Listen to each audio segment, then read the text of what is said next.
All right, we're here today with our class of Lancaster History NEH Summer Interns for the year 2020, and boy, it's been a year. This has been a 5-week program, and today is the last day where our 6 NEH Summer Interns are going to be sharing some of the projects they've been working on that were designed to work in conjunction with our Lancaster in the 60s exhibition. So first, we'll introduce our president and CEO, Tom Ryan, who's going to give us some introductory remarks. Thanks, Great. Thank you, Stephanie. As president and CEO of Lancaster History, it is a pleasure to welcome each of you to the graduation ceremony of our 2020 interns for the Lancaster History NEH Internship Summer Program. I want to begin by acknowledging the leadership of Stephanie Townrow. She first envisioned this program a number of years ago and has brought it into reality. So congratulations on accomplishment number 2, Stephanie, with the internship program. I also want to thank the scholars, the many scholars and leaders, museum professionals around the country who have given their time and their talent to enhance your experience during this internship. And I especially want to acknowledge the work of each one of you as collaborators in this summer enterprise. You're talented undergraduates. You have paved the way by helping us transform what would have been a face-to-face experience into, I think, a very meaningful learning experience using the virtual tools that we're really fortunate to have. Last fall, we opened a new exhibition at Lancaster History, delving into Lancaster in the 60s. But it's a look at 4 decades in the 1660s, the 1760s, the 1860s, and the 1960s. Each decade, a decade of conflict and eventually resolution to some degrees. What you've been tasked with is the opportunity to choose and select from among that exhibition and create virtual digital components that can be shared with the world. I am excited to learn what it is you've come up with, and I am sure that the public who will be the beneficiaries of this are going to enjoy it as well. And so I just want to say one more time to each of you, congratulations for your hard work. We wish you great success in your future endeavors, both as undergraduates and perhaps graduate students down the road. We'd love to be the ones to help welcome you into the museum field if that's your chosen path. And so it's now my pleasure to hand it back to you, Stephanie. Hey, thanks, Tom. I can show you a presentation that I put together, and it has been definitely a very interesting and enjoyable summer, and the theme of this summer has definitely been making it work.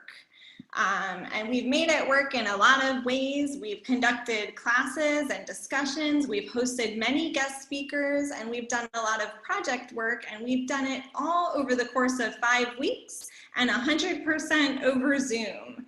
So we've been putting in a lot of hours to meeting via Zoom digitally to meet with all sorts of people who are showing us the ropes of the museum world. And in this particular photograph that's on your screen, this was a time that we met with our Lancaster History Assistant Curator, Tori Pyle, who took us inside the collections virtually and showed us lots of interesting objects related to Lancaster History's wonderful decorative arts collection that we were able to look at up close and personal, even if it wasn't in person. And that was a really fun day. We've had a lot of classes and discussions that we've structured our program around. I conducted virtual tours of Lancaster History spaces, and throughout Lancaster History's collections, we had the opportunity to do leadership and networking trainings with people like Jen Brown, who runs the Engaging Educator, a leadership training company. We've done hands-on decorative arts workshops, as you saw in our last slide. We've done museum education lessons. We've spent a lot of time discussing interpretive techniques and the visitor experience.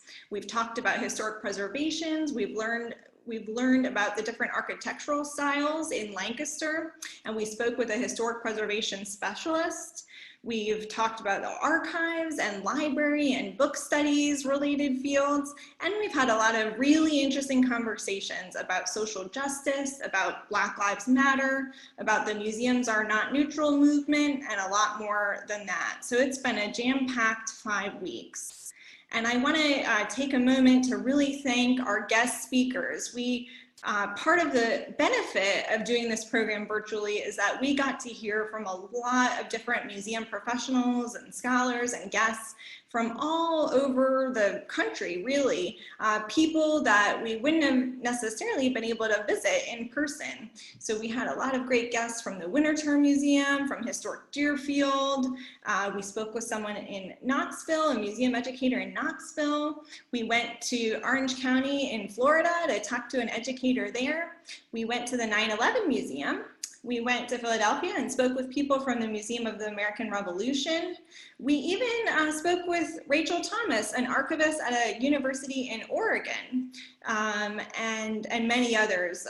So we've really had the opportunity to go all over the country talking to guest speakers who shared their knowledge and expertise and experience with us, and we're really grateful for them offering their time and energy to us and meeting us over Zoom to talk about their jobs. So it's been a really exciting and interesting summer. And despite the setbacks that COVID gave to us, I think we made the most of it, and we're really pleased with the way that it turned out and how many people we were able to meet along the way. So with that, I'd like to introduce our education assistant over the summer who's been working very closely with me on this program, and that's Caitlin Rossiter. And Caitlin is going to introduce herself and then begin to introduce the interns who will present to you their projects from this summer. So take it away, Caitlin. All right, so I'm Caitlin Rossiter. I'm a current senior at Elizabethtown College studying history and French. But I was also last summer an intern in the 2019 summer internship program with Lancaster History. I was the museum education intern. I had such a great experience that I decided to come back and help this year. So I've really enjoyed getting to meet all of the interns and provide some insight and advice on their projects, and most of all, just get to do more museum work and gain some experience and insight. So to introduce our first intern project, we're going to start with Allison Schmidt.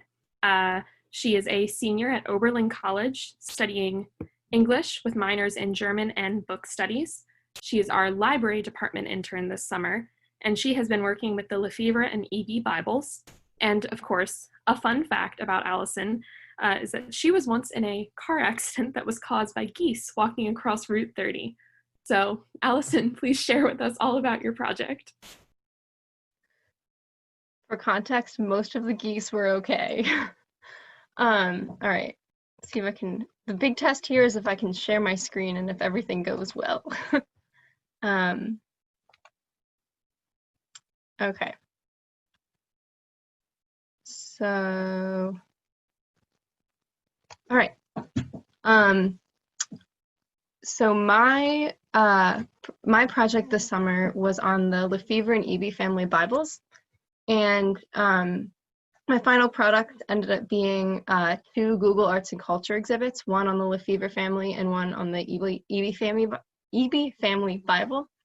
For research, a lot of it for me was just piecing together all of the family records and other like recipes and things that were written in the margins and on blank pages throughout both of the Bibles.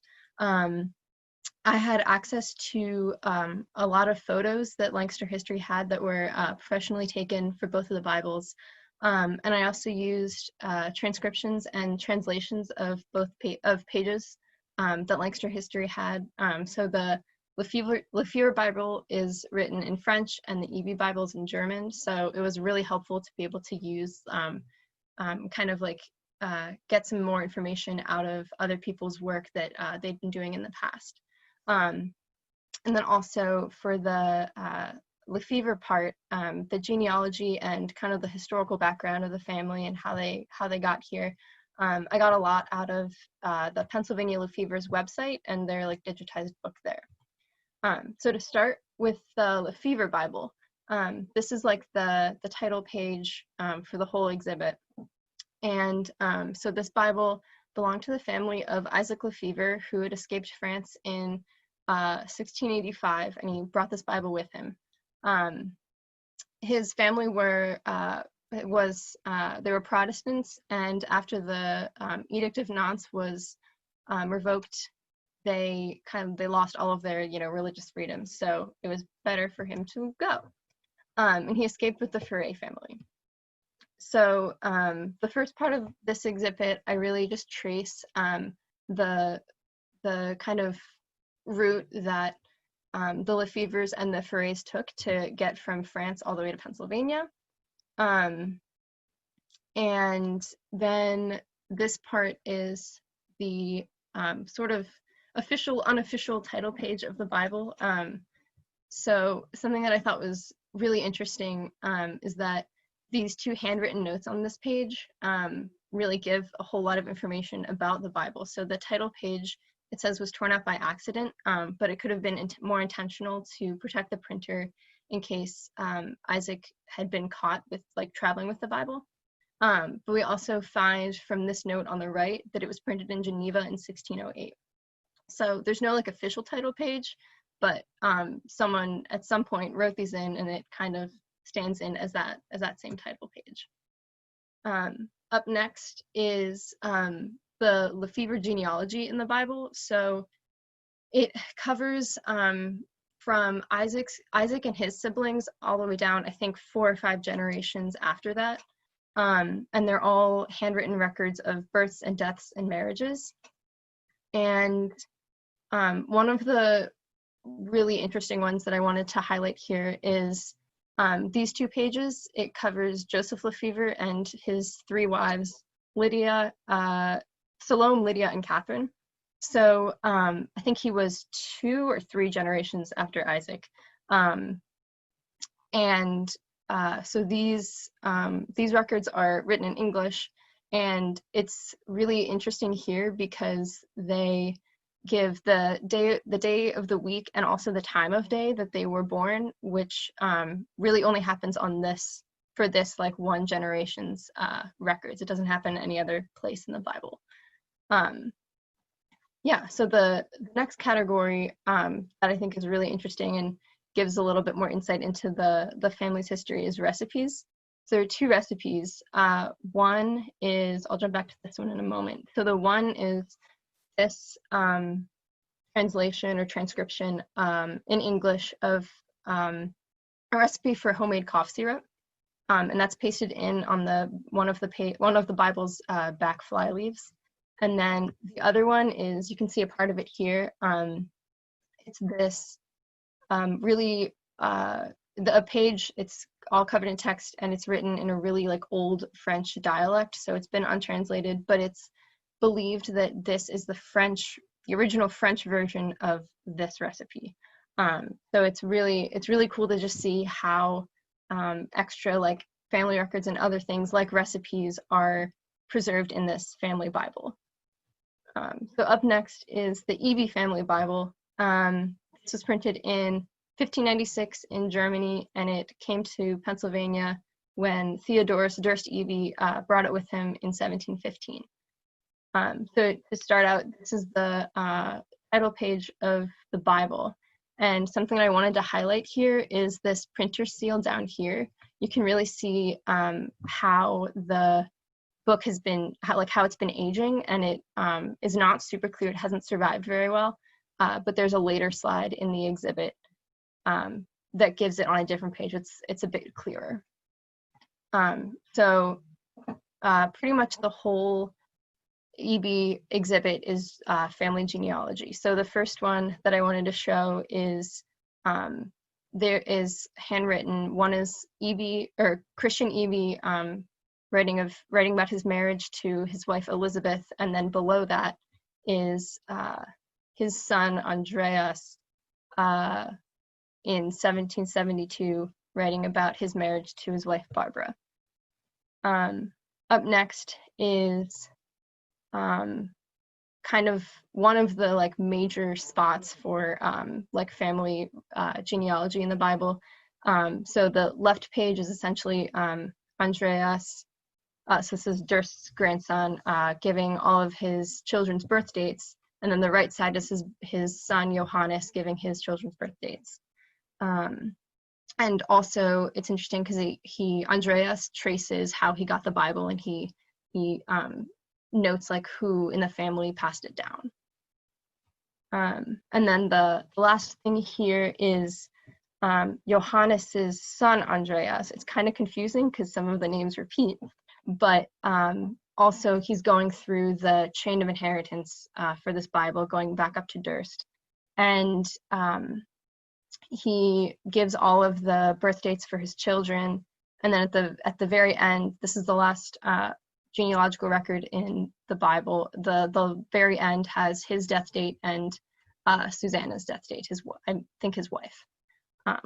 Yeah, so that's it for the family records in both of the Bibles, kind of the overview of the exhibit.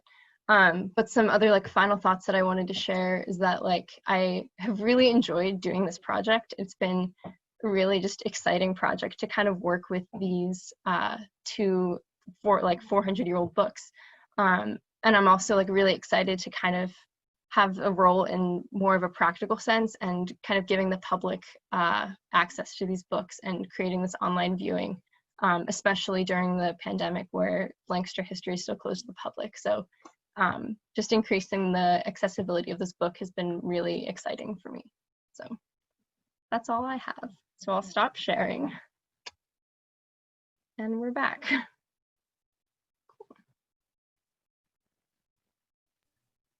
Great, thank you for sharing. That was awesome. So our next intern who will be sharing her project is Laurel Schmeed. She's a junior at Roanoke College with a major in art history and a minor in communication. She's our curatorial department intern and did her project about Jacob Eicholtz's portraits. And of course, a fun fact about her is that she has driven cross-country from Washington State to Lancaster, Pennsylvania with 2 horses and a bird. So take it away, Laurel. Hi, I'm Laurel. So yeah, I did my project on Jacob Eicholtz. So I'm gonna share with you guys my screen.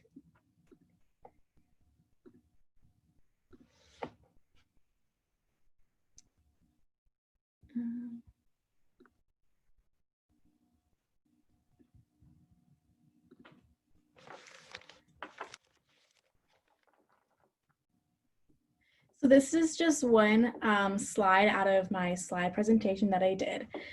So my presentation's on Jacob Eicholtz, and I chose some of the paintings here at Lancaster History. And I wanted to look at the developing style.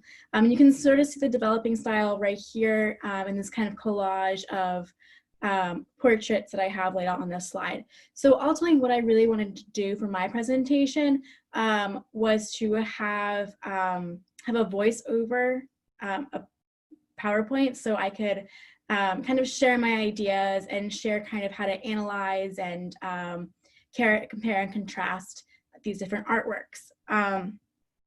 So I also wanted to explore his earlier works as well as his life. So I don't really know much about Jacob Eicholtz, and I was really excited to learn more about him as well as his history of painting and who he got to know during his time painting.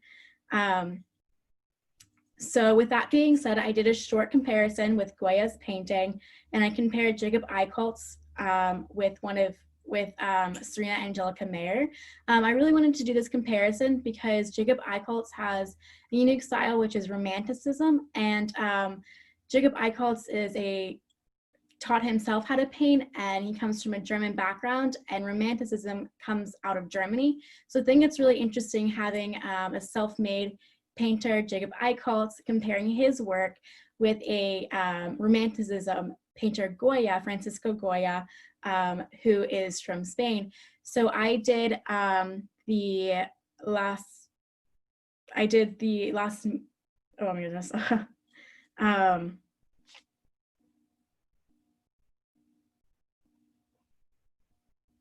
I did the, sorry,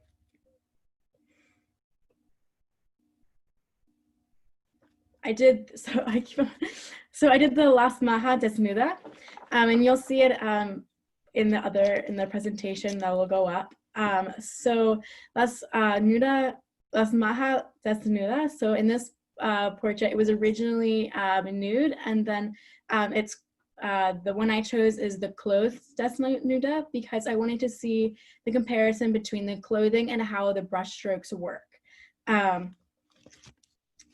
And so with that being said, I really think that his style developed. The first painting that we have here to the left is a self-portrait of Jacob Eicholtz that then moves into a portrait of Robert Lindsay Eicholtz, which is his son, and then as well as Serena Angelica Mayer, and then finally the portrait of Gunn Brenner.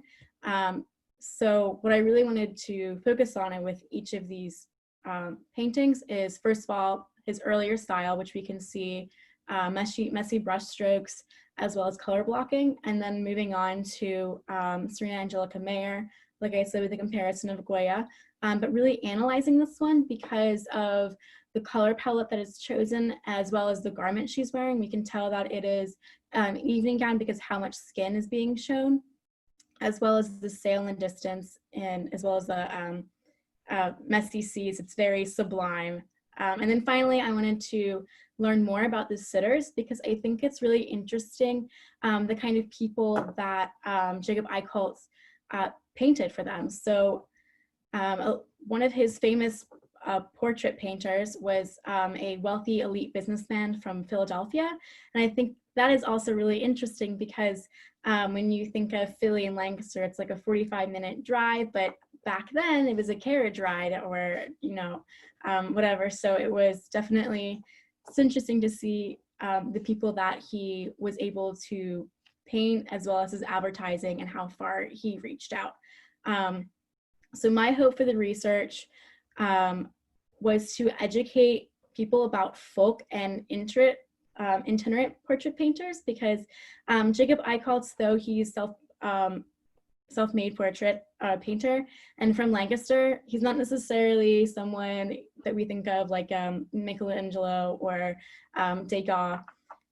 So he also painted people from this area. And when we think of itinerant painters, we think of painters who travel around, who don't necessarily put their name on paintings. And I think that Jacob Eicholtz does a really good job with having his name out there in coming from a really small town. So I also wanted the public to take away more knowledge of Jacob Eicholtz and how to analyze portrait paintings. I think it's really interesting that we can learn so much about paintings if we can understand and analyze about what the painter's really saying and how the sitter wants us to view them. I always have this saying that portraits back then are kind of like our Instagram now. They want to be shown in a light that, you know, is a good light or whatever. So really being able to understand that and dive in and learn that I think is really important. I'm so honored that I was able to have this experience. I learned so much at Lancaster History, and I'm so glad that I chose this project of Jacob Eicholtz. Thank you so much, and I'm gonna stop sharing my screen. Okay, cool. Thank you, guys. Awesome, thank you for sharing. Our next intern to share their project will be Emma Holmes. She is a junior at Franklin and Marshall studying history and government and was our museum education intern this summer. Her project focused on 60s foodways, creating workshops for kids. And a fun fact about her is that the Disney Channel movie Lemonade Mouth was based off her hometown and the book's author went to her high school. Yes, that's true. Yes, so as Caitlin said, for my project this summer, I focused on food in the different decades of the 60s, and I created a presentation in order to convey the information to the kids, and I also created some videos. So I'm going to see if I can share my screen.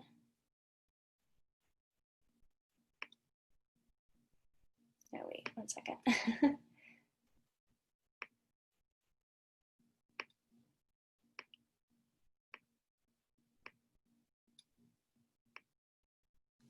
Okay, sorry about that.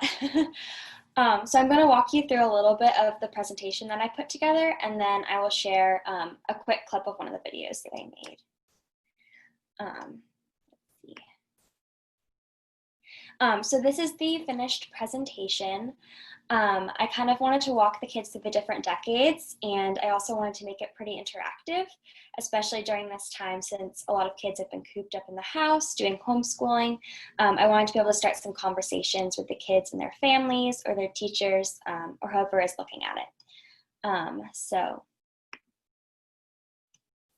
So this section of the PowerPoint, I wanted to let the kids know how we know what people eat in the past. And so I talked about how we have menus and recipes and cookbooks and photographs that we can look at for the kids to be able to understand the past and how we understand. So I especially highlighted the Rosina Hubley cookbook because that was a resource I used a lot during this presentation for the 1860s because her cookbook was very detailed and there was a lot of different aspects in it that aren't present today. So I thought it would be interesting for the kids to learn about that. And then here, I'll show you the 1860s section. So I started out with some random kind of foods that kids might not know what they are, just to kind of hook them. And then in this section, I went through some of the common items that Hubley had in her cookbook, the three being food preservation, and fruit preservation, meat and pudding recipes. These were the three main things that I saw in the cookbook, and I kind of talked about those. And then I wanted also the kids to be able to relate it back to what they eat today. So I talked about some things that they might eat today as well. So tomato ketchup, I kind of wrote down what the ingredients were and asked them if they felt that might taste different than what we eat today. I talked about ice cream and how people made ice cream in the past because they didn't have freezers, obviously, and not all kids may have had the opportunity to hand crank ice cream and might not know how that works. And then I really tried to use a lot of photographs from Lancaster History's collection so that the kids wouldn't just be reading text. So here I have a picture of a Christmas dessert display at Wheatland. And then this is a photograph directly from Hubley's cookbook. This is her tomato ketchup recipe, and it's her handwritten recipe. And then I talked a little bit about as well other recipes that Hubley had in her cookbook, such as burnt ointment, eye water, and permanent ink for marking linen. And I thought that was really funny because it was kind of the 1860s version of a Sharpie. And then let me go back to I'll show you a little bit about the 1960s as well. So again, I started out with the different items and a picture of the menu here. And then I went through and did similar to what I did for the Hubley cookbook and talked about the main menu items because I used menus for the 1960s. Something that I found pretty interesting was that the vegetable section was like a vegetable of the day and then like 10 ways that you could cook potatoes. So that was pretty interesting to me. And then I used more photos as well. This was something I found really interesting in one of the menus. It was a picture from 1952 of the Brunswick Hotel menu. It was in the menu. And I kind of asked the kids why they thought that might be there to transition into Pennsylvania Dutch dishes. Because in this menu, they had a lot of Pennsylvania Dutch dishes, and they were featured very prominently. And I thought that this might be because of the tourism industry and kind of asked the kids why they thought that might be. And then I also provided some items and their Pennsylvania Dutch names, and then some more photographs. And then for each decade, or century rather, I did a different food item. So Caitlin actually helped me and did gingerbread for the 1760s. And then I did Johnny cakes for the 1860s and Jell-O for the 1960s. So I will show you a little bit of the Jell-O video. I don't know if you guys will be able to hear this. But. Hi everyone. Today we're going to be making Jell-O and learning a little bit about it.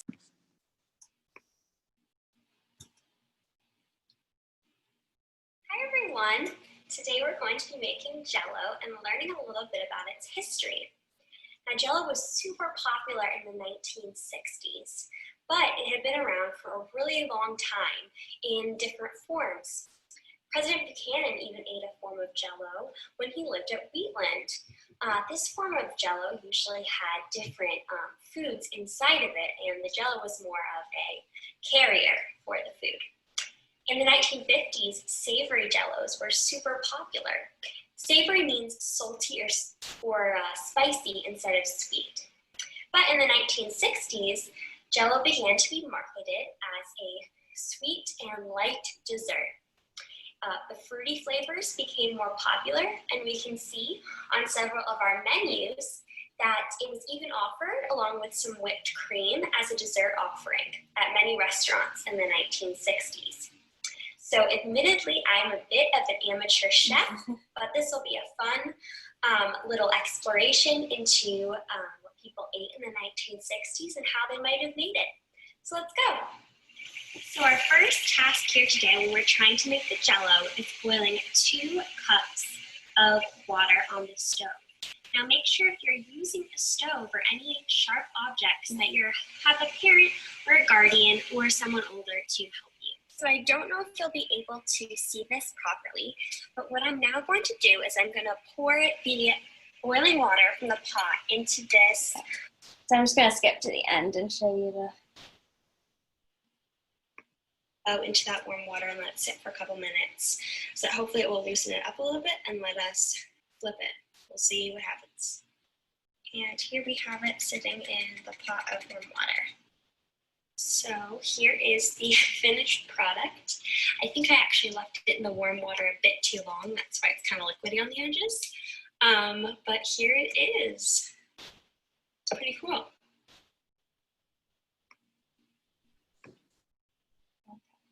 So that was one of the videos that I created, and I also did one for the Johnny cakes, and then Caitlin did one for the gingerbread. So that was my project. It was really awesome.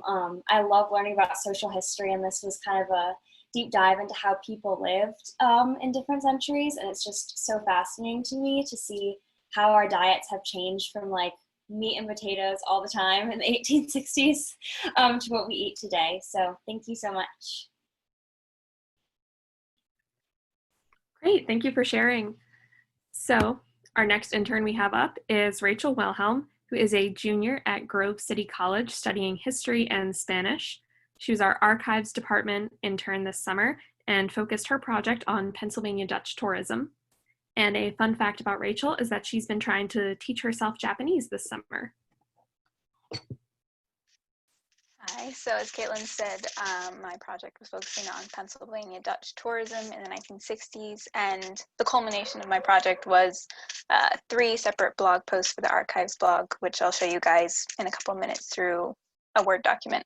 But as some background, I used a lot of materials from the archives at Lancaster History, a lot of pamphlets and advertisements and maps and things like that, and also did a little bit of outside research. I used one article specifically. It was on the opening of the Amish Farm and House exhibit, and that one had a lot of additional context, background information that I found very helpful for writing all these articles. So let me share my screen.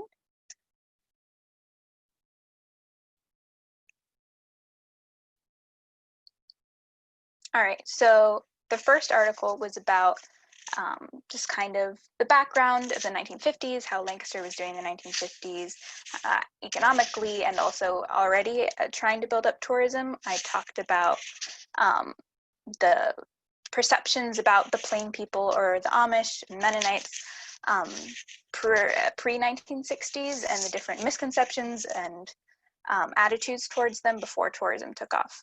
And as you can see, I used a lot of brochures and pictures to kind of break up all the text and make the post more interesting.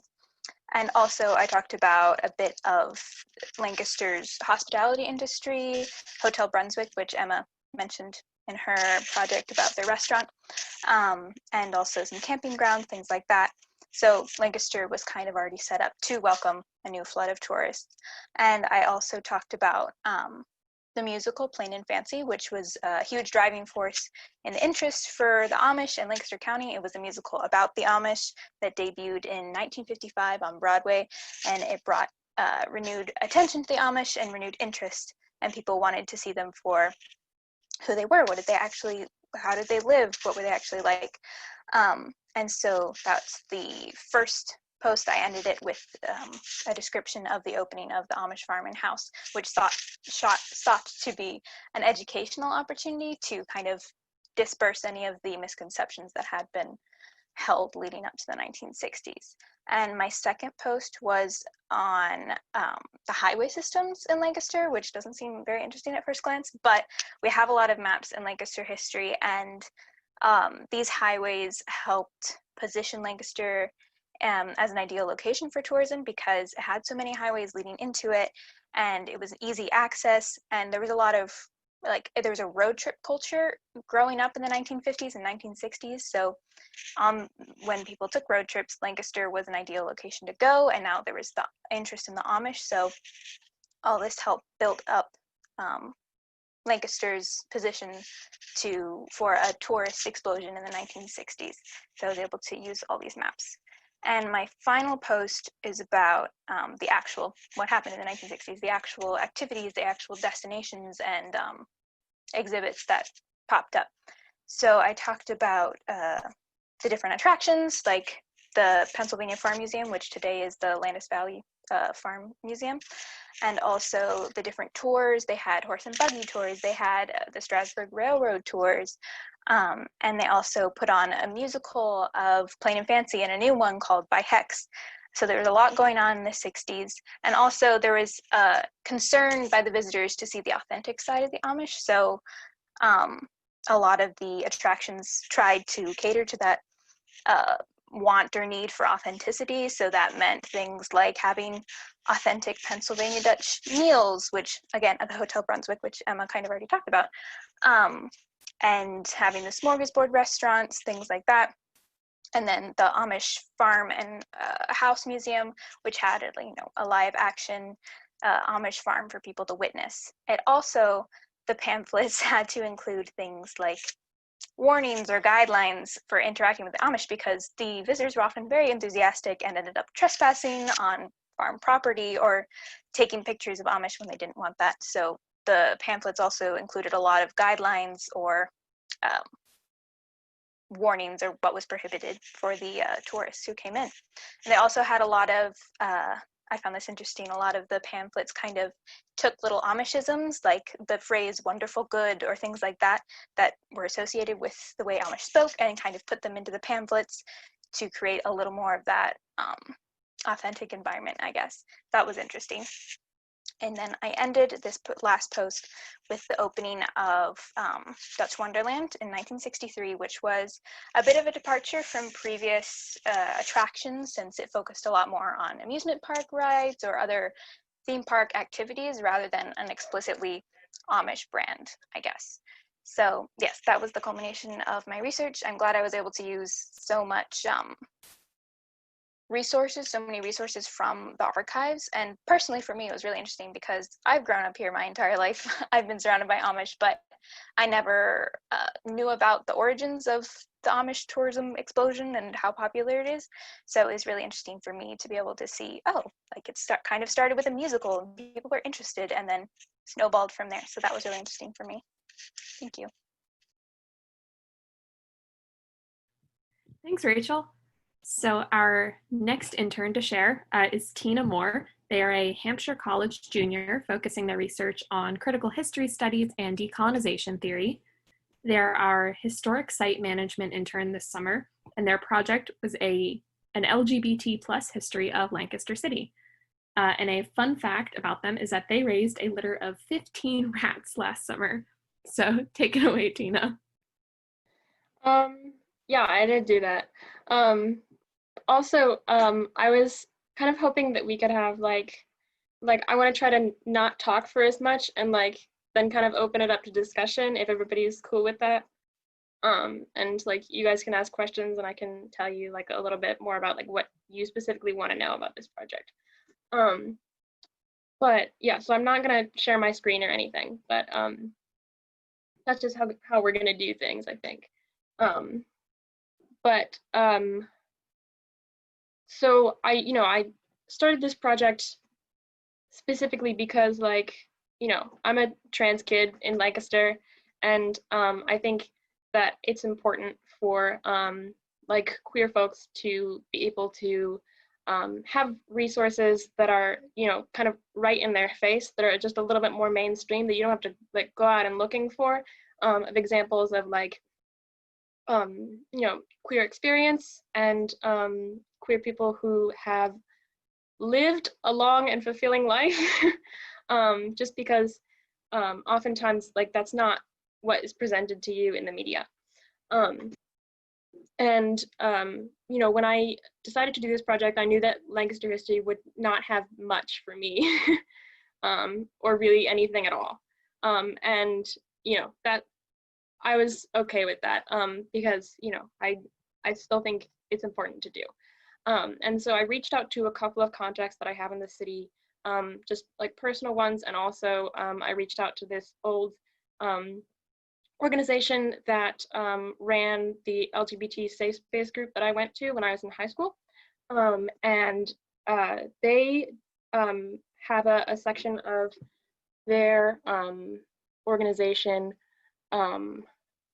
called the LGBT Center of Central PA History Project Collection at the Dickinson College Archives and Special Collections. And I got in contact with Barry Loveland, and he gave me a lot of resources and like interviews with queer people across the city, and like who had either like been born and raised in the city, or who lived in the city now, or who were business owners in the city, and who were all queer and alive during the 60s. And he really helped out with that a lot. So honestly, I don't see my project really as like me providing much content, but rather like I feel like my project is more so making this connection between the LGBT Center of Central PA and Lancaster history. And just kind of getting that project more into the mainstream.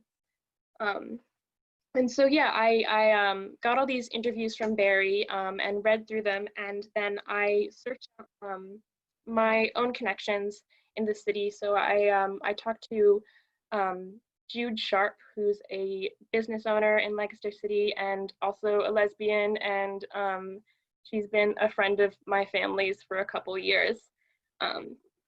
I talked to her a little bit, and we spoke about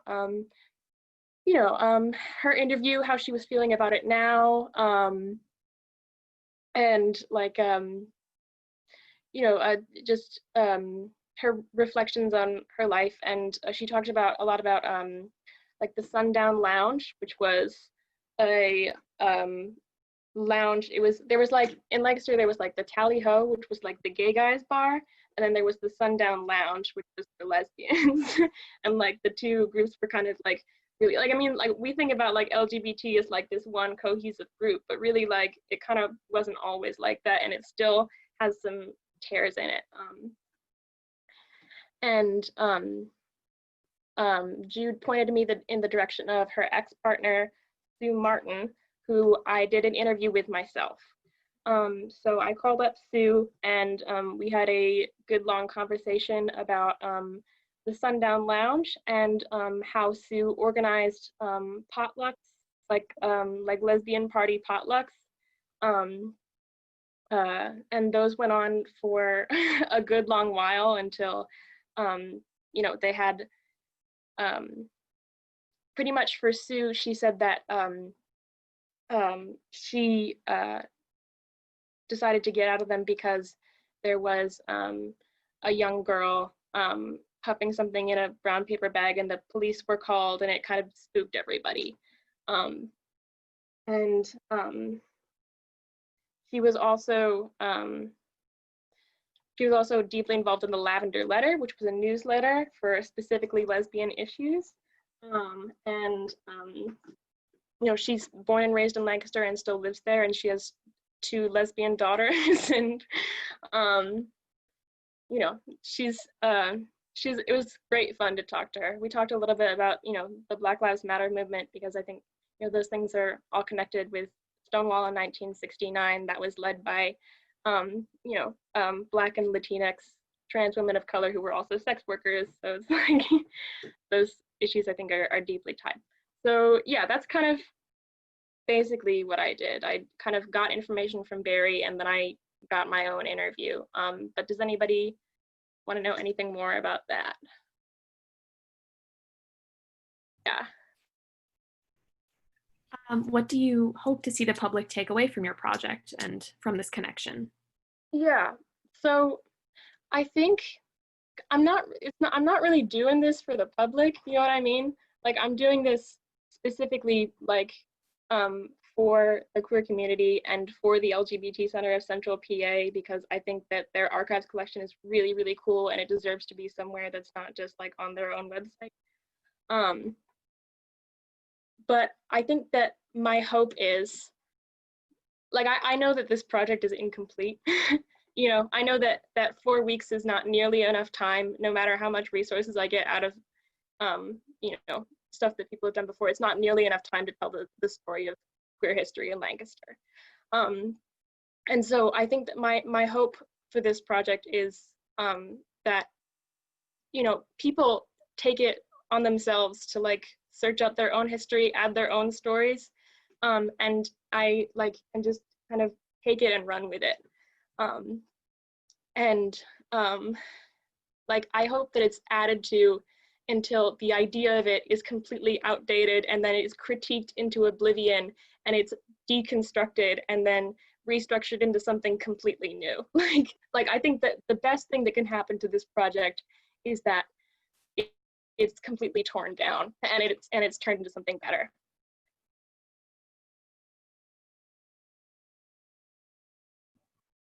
So Tina, I've got I guess it's a question. Yeah. We did an exhibition here that ran for at least 2.5 years, and it was on freedom, where we looked at 300 years of county history through the lens of freedom. People struggling for freedom, people denied freedoms, and the huge blind spot in the whole exhibition was it did not address at all LGBT. It's as though the LGBT community didn't even exist. So it was a huge kind of reminder to me how even when, you know, I think I have some pretty progressive ideas and intuitions, how easy it is to have blind spots. So that's kind of my preface statement. Sure, yeah. My question, I guess, is based on the interviews that you did and some of the research, I'd be interested to hear what advice you would have for Lancaster history to really open up our collecting eyes to the stories that you have encountered and your own stories. So now I want to be careful here because I'm not asking you to do the hard work that we haven't been doing. But as somebody who works with 17 other people, I think it's important for us to have some ideals and some goals and that we can point ourselves toward, and then to know how. So for instance, the woman you did the interview with, would they be comfortable having that interview as part of our collection? Not a question you have to answer today, but the kind of thing that I think we need: oral histories, I'd love to hear kind of someone talk at length about the Sundown Lounge and what it meant to that community, what those potlucks were like, what grew out of it, so that we have some of that in the archives to be pulled out and made part of stories. So. Yeah, okay, so that's like a couple of questions, right? But I guess in terms of like, I don't know, thinking about advice for Lancaster history, I guess, is, I think one I would say that I do really think that museums have to shed this kind of connection to material culture and to objects. You know, I think that it brings up, it creates a lot of issues when you're trying to collect histories that have been silenced or attempted, like histories that have that dominant culture has attempted to erase. Right. Because, you know, objects can be destroyed and they are destroyed all the time. Mm-hmm. And also, like, you know, people are understandably unwilling to give up things that hold sentimental value to a museum just because, you know, they don't have an excellent track record of presenting, you know, marginalized people's histories. Right. But yeah, so the first thing that I say is that like, we need to be more open to oral histories and lived experiences and stories. And then I think that the second thing is, like, I don't know, that like these kinds of histories, I feel like should be the #1 priority. You know, like I understand that Lancaster history is about you know, like Lancaster, like in the colonial time period, you know, that's how it was founded, like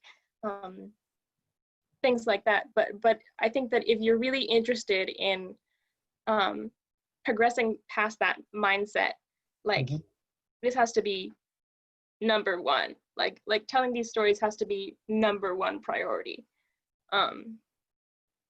You know, they can't, you know, they can't really get pushed back to later and later dates because you're already behind. You know what I mean? Like you're already decades behind, and most museums are.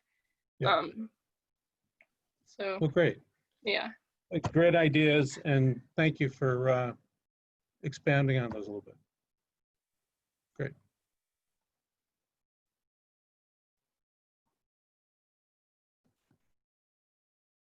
Okay, we can move on if nobody else. I think I've talked for a long enough time. If there are no other questions for Tina, thank you for sharing, Tina. We'll move on to our final intern presentation from Juliet Torres, who is a Kutztown University junior, a major in history and a minor in Spanish. They are an interdisciplinary intern this summer, and her project is focused on urban renewal. She created a Google cultural exhibit, and a fun fact about her is that she can solve a Rubik's Cube in under 2 minutes, which I'm sure we'd all be interested to see perhaps another time. So Juliet, go ahead. Yeah, I have to admit, I'm a little rusty, but I'll show you guys for sure. So let me just share my screen and show you.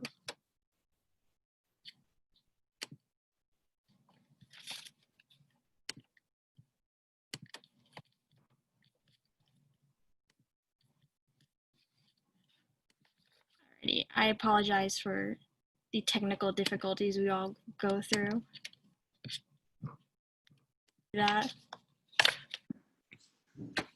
Okay, so hi everybody. I did my summer project on urban renewal thanks to Stephanie to help me figure out what project I wanted to do. So I used a lot of photos from the Lancaster Historical Society's collection, a lot of scholarly articles, as well as information that was not used in our current, in the current 1960s exhibit specifically for urban renewal.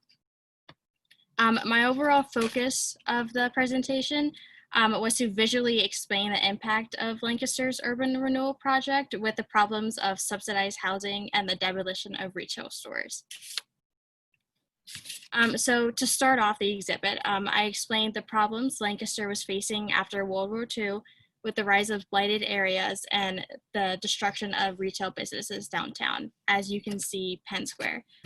In the 1950s and 60s, society was shifting to suburban lifestyle where families were moving out of the city and into suburban developments that we see popping up everywhere. Going on in this photo, here's a picture of the 100 block of North Queen Street, busy with business before it was torn down and renovated. This is something I was really interested in, seeing all of these retail photos as I walk down these streets all the time. So looking back at a new era, even to what they're wearing, saying like, wow, these were people before me. This is a completely different era that we live in now. It kind of shows the peak retail business of downtown with a variety of shops like Kinnett Shoes, Charlie's, and on the corner, H&L Green Co., which is a 5 a dime store where everything costs 10 cents or less, which I would love to bring back. 10 cents or less, I would love that. To talk about the actual urban renewal project, proposals for Lancaster's, proposal for a better Lancaster were made in 1962, and these plans range from partial to complete renovation, preservation, and rehabilitation. As you guys can see in the photo, all of the parking spaces were filled up, and that's a big part that Lancaster was dealing with, trying to figure out where to put more parking spaces without taking away residence buildings and without taking away any retail buildings. So the Redevelopment Authority was faced with the question of what's best for Lancaster and the community. And it's a problem we still try to answer today as we are dealing with how the world is today. Problems would arise like funding. So finally, a finalized project was a $10 million plan to rehabilitate and modernize downtown. Just like you can see in the photo, this is just an interior of an apartment on North Queen Street. It's very tiny, compact, and families would live in this. And just to expand on that, part of the project was focused on the southeast quadrant of the city to focus on the state of residential houses. So like you guys saw in the previous photo, they were very small, cramped, and there were not the best living conditions. So as it says in the text, something interesting I found was that the Adams-Musters town plan found that 32% of homes were below housing ordinances, and 10% did not have running water. This is something that I found very, very interesting and shocking, as I used to live in the city, so I knew, I used to have knowledge of like how rough it would be. And just to combat this, the Lancaster Redevelopment Authority provided subsidized housing to residents who were mostly low income, mostly minority, and the southeast quadrant, as they needed to destroy buildings in order to create new retail buildings and bring commerce back into Lancaster. Something fun that I wanted to include was the Hippodrome Theater, because I know everybody likes going to the movie theater. I personally love it. This is pictured in 1914, and it was renamed the Capitol Theater after a fire in 1924, and it was a casualty in the urban renewal project as it was demolished in 1965. Looking back then to walking up and down Queen Street, who would have known that there was a movie theater right there, or of this elegance, as you can see in the photo. And I also conclude my project by starting to talk about Hess's department store that closed 2 years after opening in 1971. The design and profitability was the downfall of Hess's, as we can all see in the photo. Of the windowless exterior. It's a little less inviting, kind of seemed like an office building. It was 5 stories, although it was like Park City, but higher instead of wider. It closed 2 years later after its loss of profitability. And to just finish up, I included Lancaster Square. Like the text says, almost 50 years later, Lancaster Square would go under a new renovation, now renamed Barnett Ewell Square, with the intention to bring back prestige into downtown Lancaster. Overall, this project was super interesting. Like I've been reiterating, I walk down these streets up and down all the time. I've been to festivals and festivals in Benz Park. So to see a whole life before me was something really cool and really refreshing. Yeah.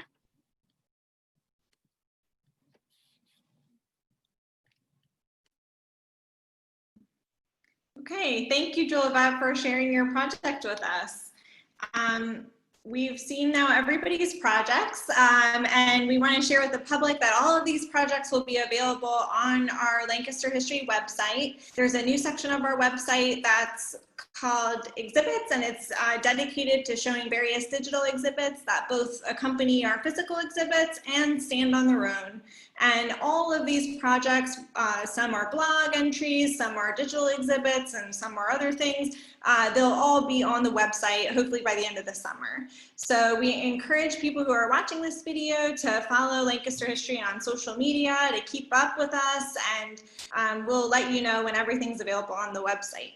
So I'm going to conclude the recording, and thanks everybody for watching our presentations, and thanks to these 6 wonderful interns who worked really hard to attend this program completely on Zoom, completely virtually, and they did a really amazing job digging into primary sources that they never got to see in person, using only digital resources that we were able to offer them. And I think you would never know from their projects that they never stepped foot into our museum during this program. They did an amazing job. So kudos to the interns, and thanks for watching our graduation.